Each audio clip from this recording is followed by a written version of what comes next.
Welcome back, everybody, to Niners Now. I'm your host, Brady Grustas, at Grustas Brady on X. You can follow me there. And Asante Samuel Jr. has officially completed his visit with the 49ers. We'll go over the rest of his schedule this week and his fit with the 49ers on today's episode. And of course, stick around until later in the show because it is time for the Week 10 Stock Report. But before we begin, go ahead and subscribe down below. The support has been amazing so far. If you haven't subscribed yet, please go ahead and hit that button down below. And while you're down there, leave a like, leave a comment, and let's get into it. So, like I said, Asante Samuel Jr. visited with the 49ers on Monday, but he did not end the visit with a contract, likely because he's still got 2 more teams to visit this week. He visited with 3 teams last week and now visits with the Bears on Tuesday and the Vikings on Wednesday. So, again, it doesn't surprise me that Asante Samuel Jr. has not yet signed with the 49ers. Because, first of all, he's got a lot of teams to visit, and I think some of those teams might be able to offer him a better opportunity to play.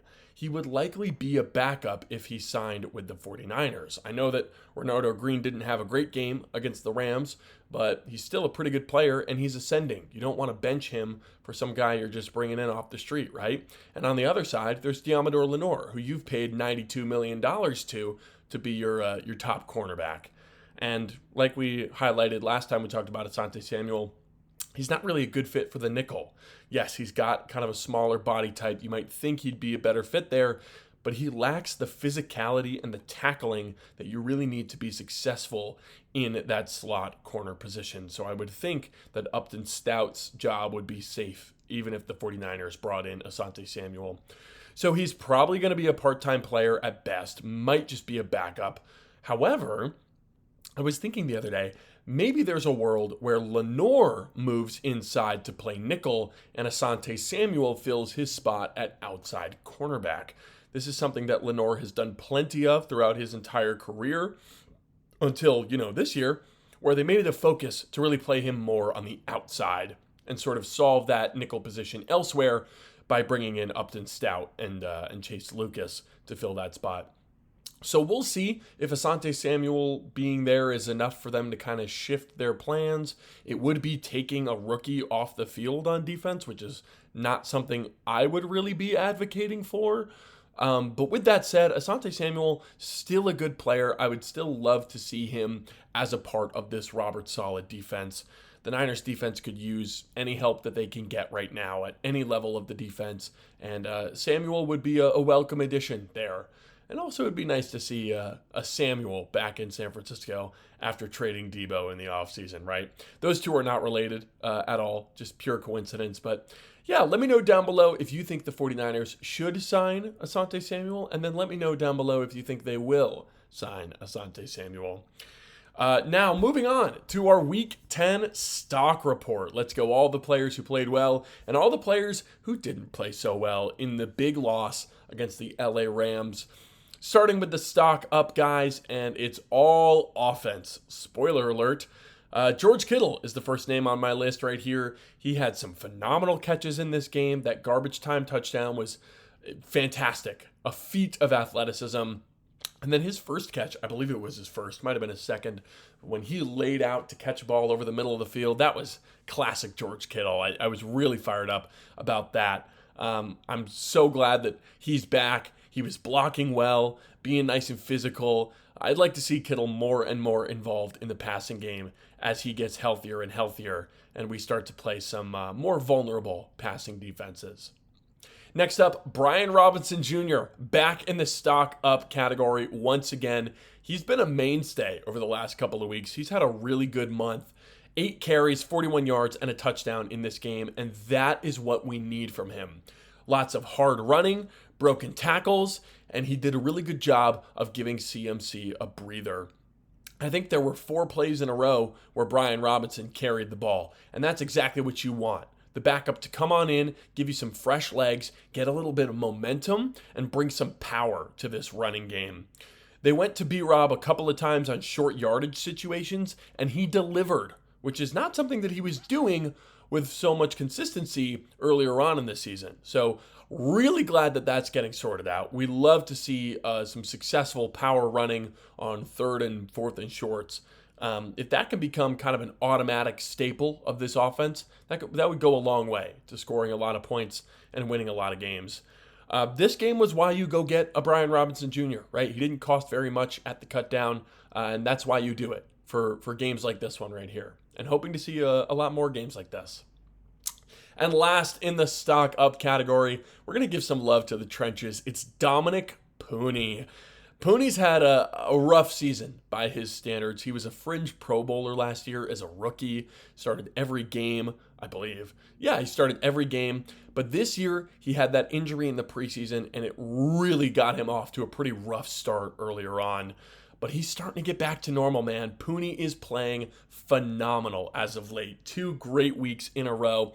I've been super impressed. He's been displacing guys in the run game, holding up nice in the pass game. He's back. Pooney is officially back, and it's good to finally see someone on this roster get all the way healthy and able to play, as opposed to guys like Ricky Pearsall and Brock Purdy and Brandon Ayuk, who were just kind of out forever, I guess, and we'll never know about those guys. Now, not to be a negative Nancy, but it is time for the stock down section of the video. Basically, the entire back 7 I was willing to put on this segment, but I could only pick 3. So I picked 3 guys who I thought in particular really struggled in this game. And you can't really talk stock down without talking about Luke Gifford. We saw Gifford, it felt like more than we have all year long. He's been kind of a part-time player for this defense for the most part, but he played what felt like a whole bunch against the Rams and their 13 personnel with all those tight ends. And he was unplayable on defense against the Rams. He can't set the edge. That was something that, Salas tried to do in the past, where you put Gifford out there as the Sam linebacker, but really you have him sort of as this stand-up edge rusher just to really set the edge and push all the runs back inside. Well, he couldn't do that in this game because he was blown off the line of scrimmage by tight ends over and over and over again. He could not beat the tight ends blocking him. He could not cover the tight ends that were blocking him. And he can't cover running backs either. So what does he really do on defense? He got put in an absolute blender against the Rams. And honestly, it might be time for Gifford to head to the bench and maybe Saleh tries somebody else out at Sam linebacker. Next up, it's Jair Brown. Unfortunately for him, Jair's little resurgence earlier this season was short-lived. Ever since he stepped into the starting role, he had one good game against the Giants, but it's been a lot of missed tackles, poor angles. He couldn't cover against the Rams. It was a brutal day, much like the Luke Gifford game, where it's really like, what do you do out there, Jair Brown? What do you add to this defense? It was giving me Jair Brown from last year vibes, and I do not mean that as a compliment. And finally, talking about the safeties, I got to bring up Malik Mustafa. Malik is my dude. He was fantastic last year, but this year, he has not been the same. He seems a lot more indecisive than he was as a rookie. He was whiffing on a couple of tackles in this game. Really not great game for Malik Mustafa. You might be looking for 2 starters at safety going forward if this is the type of play that you're going to get from Malik Mustafa. Gonna absolutely need better play from a true young leader on this defense in Mustafa. You gotta have better production than what you got against the Rams. Now, that's enough doom and gloom, everybody. Let's get to the comments section where I go over some of your comments and give my thoughts. Now, if you want to be featured in this segment, all you got to do is comment on the video. The more comments you leave, the more likely you are to be featured in one of these segments. Thank you to everyone who has been commenting so far. I read every single one, even if I don't bring them up here on the video. I do read every comment, and special thanks to those who I've chosen to feature in the video today. Really appreciate the support, you guys. Now, this first comment is from Max. This was before the Rams game. He says, Rams to win and 49ers claim the 7th seed for the playoffs. Already half right there from Max. Nice prediction there. And it certainly could be possible, right? I could see the 49ers getting the 7th seed.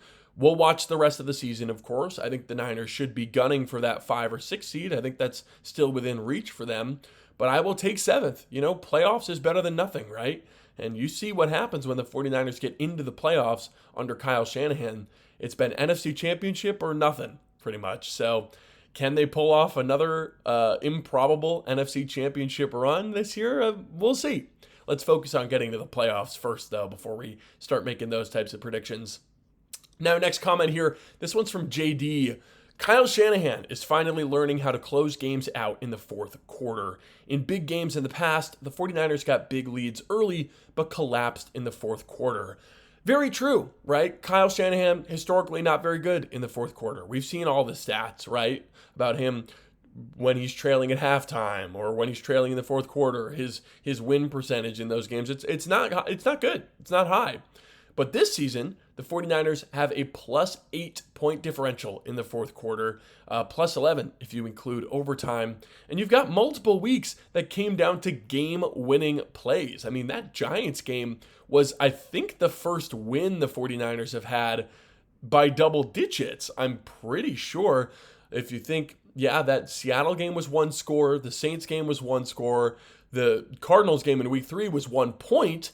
You lost in week 4, 1-score game in week 5, the overtime game winner. Week 6 was a loss, right? Week 7 was the Falcons. Oh, that was a double-digit win, the Falcons. So they've got 2. They've got the Falcons. They won, it was 20-10, I think. And then the Giants, they won by a little more than that. But I'm really glad to see that this has not been an issue for the 49ers because Lord knows there have been enough issues with this team.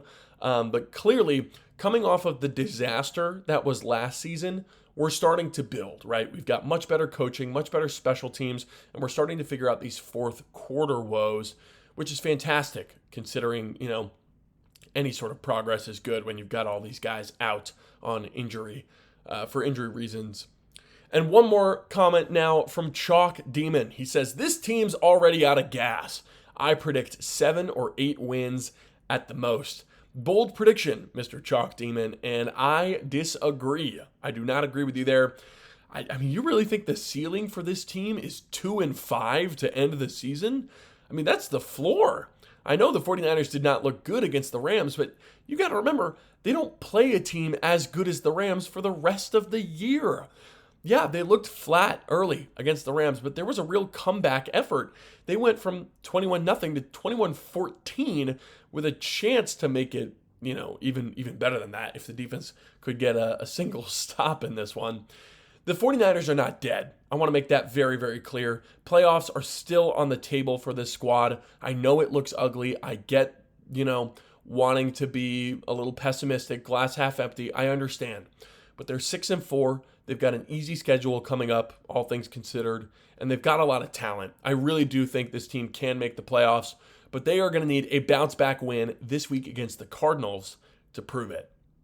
So that's all for today, folks. Who do you think has been raising their stock lately? And do you think the 49ers have some gas left in the tank?